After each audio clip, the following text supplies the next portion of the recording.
Ndiyacela bawo undincede usule sasikweleti se-370 saseCapitec nge-Tipex yasezulwini sonini nanini. Ndiyacela bawo ndikhe ndibambe kula aviator.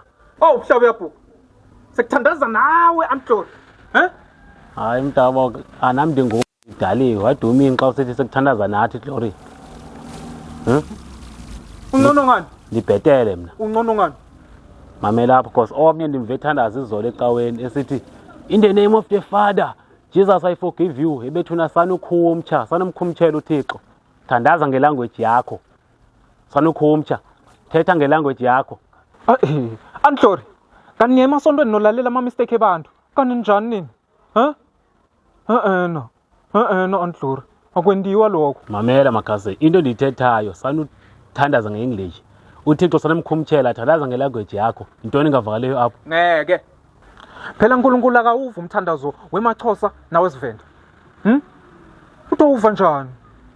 Ngichazele phela utowuva njani? Ndi. Cho. Akwendiwa lokho. Cho. Uthetha kunya ngoku. Uthetha impambano, ikaka luyithethayo. Ndi qho. Uphambene. Yes, man. Yes, sis. Ayikho. Yes, sis. Ayikho.